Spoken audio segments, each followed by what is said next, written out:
Ciao, jewelry makers, and I will also greet jewelry maker beginners and even those who have been thinking about it and want to begin making jewelry but have no idea where to start with tools and supplies. I am making a small series of videos that will discuss in depth the most basic tools that you need to create jewelry and your very basic supplies. And if everyone likes this series, maybe we'll move to some more advanced tools, some additional options, some other supplies that are not really considered basic. But so many people have reached out to me asking questions that are really the basis of tools and things because they simply don't know and they are intrigued, they're interested, it feels like something they would like to do, but every time they watch a tutorial for them, it feels as if they're coming into the middle of a project because they don't even have the start. So for those of you who have experience and are more advanced, maybe you will learn something, but maybe in the comments, if you have any helpful hints that you could leave for new people as they're reading the chat, because as we make things in practice, we get better and we sort of discover our own groove, our own style of doing things, and we get adept from practice. So that happens to everyone, but today I just want to start with the very basics. So on my tray, I actually do not have my very first set of tools because it wasn't a set. When I started making jewelry, YouTube did not exist. So I could not open my search bar and search for what are the jewelry tools or how do you make a loop or what is the difference between a wrapped loop and a simple loop. That did not exist. So I drove around town to local bead shops. I paid for classes on types of jewelry that I was not interested in making, but I wanted to see an overview. So YouTube is a beautiful place if you want to start a new hobby, a new skill, because everything is at your fingertips. So I really hope that I will do a good job of explaining it. So this set with the black handles is what I graduated to after having a lot of miscellaneous things that I purchased, not really knowing what they were. And in this set, these are by Beadsmith. And in this set, I would actually venture to take this plier out because it's not necessary. It's nice to have. It is called a flat nose plier, and it's nice to have, and there are definitely great things that you can do with it. But as a very beginner who wants to invest in tools, I would say you don't need this right away, and you could save your money on that. So we're going to set that aside.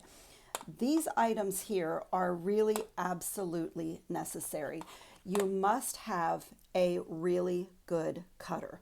And it's a flush cutter. So one side of this cutter is completely flat and you really must have that. So I keep a junk cutter on my work table just for things that are very thick, things that might damage a finer blade.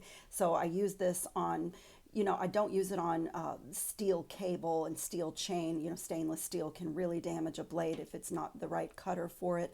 But just to keep my finer point cutters better for my tinier work, I keep a junk cutter.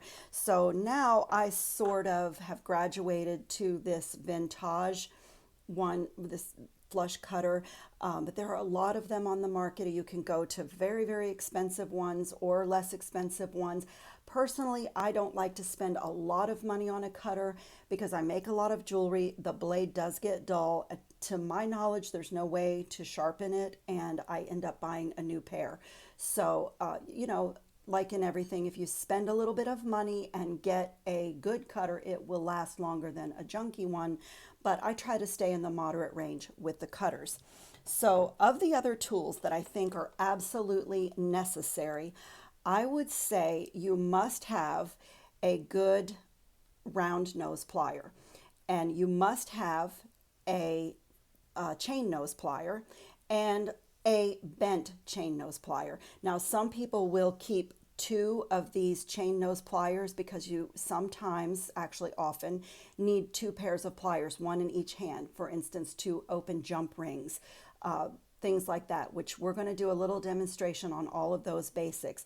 But I find that with these three pliers, a chain nose plier, a bent chain nose plier. Let me pull it out and turn it sideways so you can see it's actually bent, and a good round nose plier. You can do almost everything you would ever need to do in jewelry. This is your basic tool set. So those three pliers, a good cutter, and one other thing you really have to have is crimping pliers. There are three that I have. The third one is a little bit more advanced. There's a little learning curve. There is a little learning curve with all of them, but this is the style that I had for years and years. It's the older style. It has the channels in there. When we crimp, I will explain what all of those little channels that you see in the plier are. And then Xuron has one, and I really like the Xuron tools, and it has a really fine point on this plier, which can also be used for other things besides crimping. So it does come in handy. And if you can see, it also has similar channels, but it's just a more sleek shape. So what I ended up doing is I do sometimes reach for my older tools, but what I ended up doing personally is graduating to the Xuron tools, and I have settled on those. That's what I work with most of the time. So I really love this crimping plier. I don't reach for my older one very much anymore.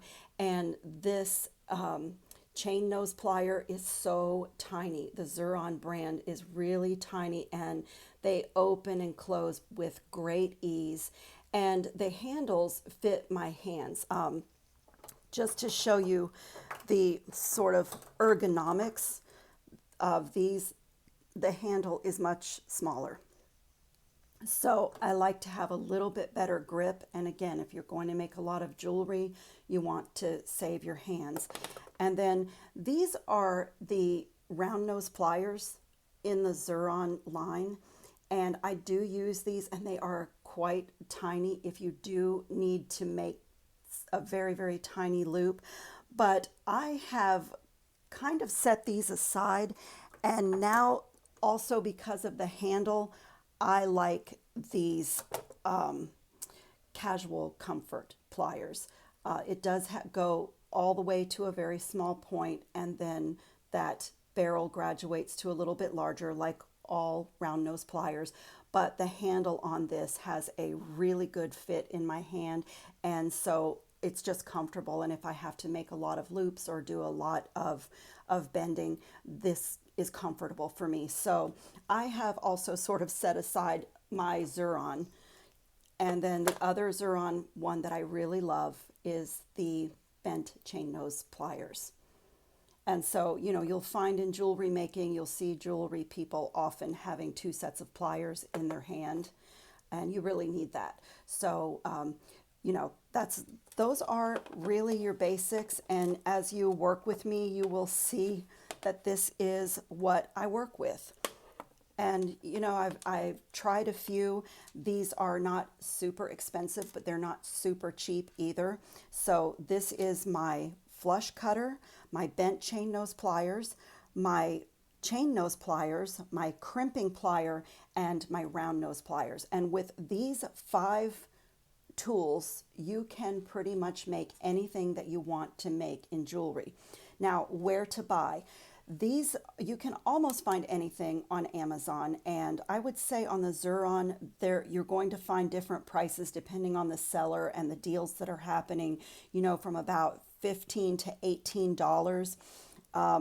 Cutters, you're also looking at around $15, but you can go all the way up to $150 for a cutter. So you'll have to shop a little bit for that. And the same with round nose pliers. I think I have a set of round nose pliers that were $3, and you know, you can go up from there.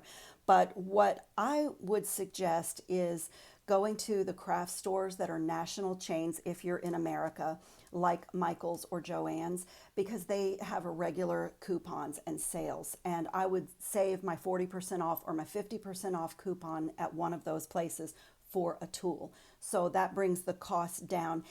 And going in person is a really good thing when you don't know what you're buying, so that you can actually look at the handles and actually look closely at how small the tips of things are. And, you know, also, if you really hated something that you bought, they will take a return. So that would be my suggestion for that. But if you're outside of America, you know, everybody has Amazon, and I'm not familiar with the craft supply stores in other countries. So, you know, for those of you that are watching from outside of the United States, I would say Amazon is the best advice I can give you from what I know.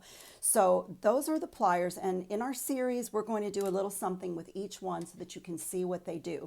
So the other thing that you will need are some findings and some other supplies, and that is these. So in part 2 of this series, we're going to talk about the other things that you will need to make jewelry.